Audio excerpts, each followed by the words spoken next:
আসসালামু আলাইকুম এভরিওয়ান। এতিম ছেলের ভালোবাসা দ্বিতীয় পার্ট। টেবিলের পানির বোতলে পানি আছে, ঢকঢক করে ওগুলোই খেয়ে নিলাম। পানি খাওয়ার পর মনে হচ্ছে ক্ষুধাটা একটু কমেছে, কিন্তু এই পানি খেয়ে কতক্ষণ থাকা যায়। রাতে মামা আসলো, আসার কিছুক্ষণ পর এসে আমার রুমের দরজা খুলে দিল। ভাবলাম মামা আমার জন্য খাবার নিয়ে এসেছে, কিন্তু আমার ধারণা ভুল প্রমাণিত হলো। মামা এসে আমাকে মারতে শুরু করলো। সারাদিন না খেয়ে আসি, কিছুক্ষণ মার খাওয়ার পর অজ্ঞান হয়ে যায়।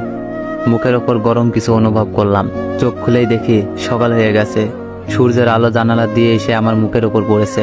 সারা শরীর ব্যথায় জমে আছে, তারপরও কষ্ট করে উঠলাম।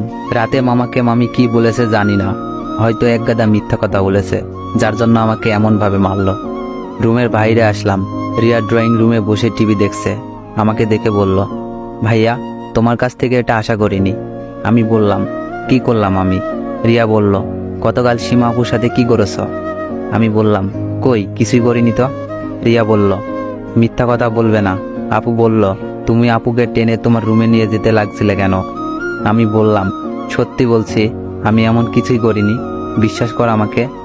রিয়া বলল, তোমাকে বিশ্বাস করব নাকি আপুর চোখের পানিকে বিশ্বাস করব? সামান্য ধাক্কা লাগায় এত বড় মিথ্যা কথা বলছে, তাও আবার কান্না করতে করতে। মানুষ কতটা নিচু হলে এমন কাজ করতে পারে? আমি রিয়াকে কিছু না বলেই রুমের বাইরে চলে আসলাম।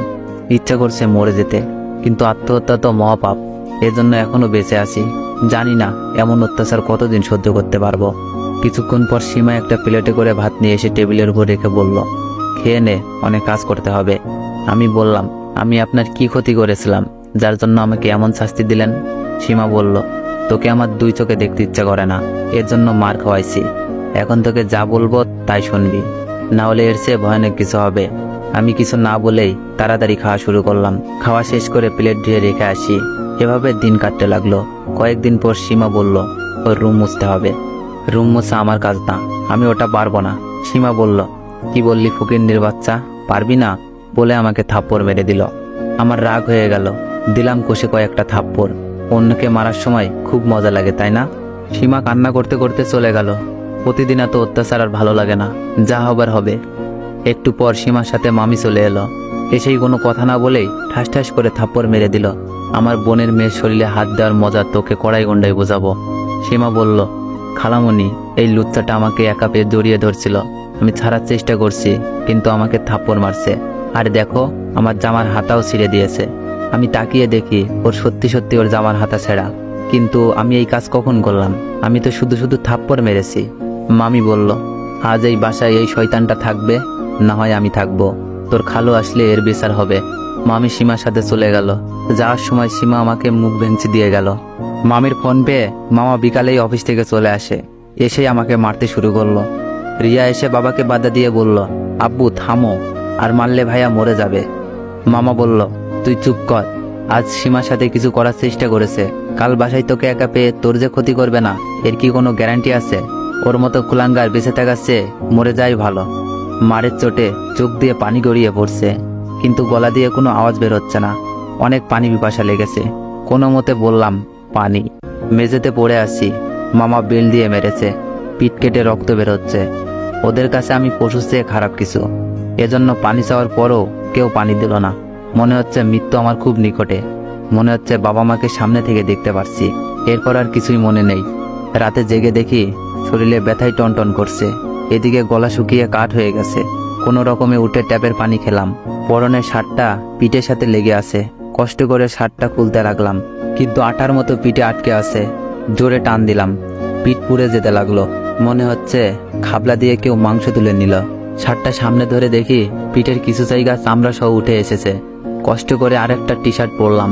এখানে থাকলে এরা আমাকে মেরে ফেলবে, এর চেয়ে দূরে কোথাও চলে যাওয়াই ভালো। রাত প্রায় 3টা বাজে। আমি সবকিছু গুছিয়ে নিলাম। টিউশনি করিয়ে কিছু টাকা জমিয়েছিলাম, গুনে দেখি 1000-5 মতো। আর মামার দেওয়া একটা ফোন আছে। না, এই ফোন নিয়ে যাওয়া যাবে না। ফোনটা টেবিলের উপরে রাখলাম। এরপর মামার জন্য একটা চিঠি লিখলাম। প্রিয় মামা, তুমি জানো ছোটবেলা থেকেই বাবা মা মারা যায়। এরপর থেকেই তোমাকে বাবা আর মামিকে মায়ের মতো মানি। মনে হয় না তোমার কথায় কখনো অবাধ্য হয়েছি। তারপরও তুমি আমাকে বিশ্বাস করতে পারলে না। বিশ্বাস কাচের মতো, কারোর উপর একবার বিশ্বাস ভেঙে গেলে তাকে আর বিশ্বাস করা যায় না। জানি না কি জন্য সেদিনের অ্যাক্সিডেন্টে আমি মারা গিয়েছিলাম না। মরলে আজকে এই দিন দেখতে হতো না।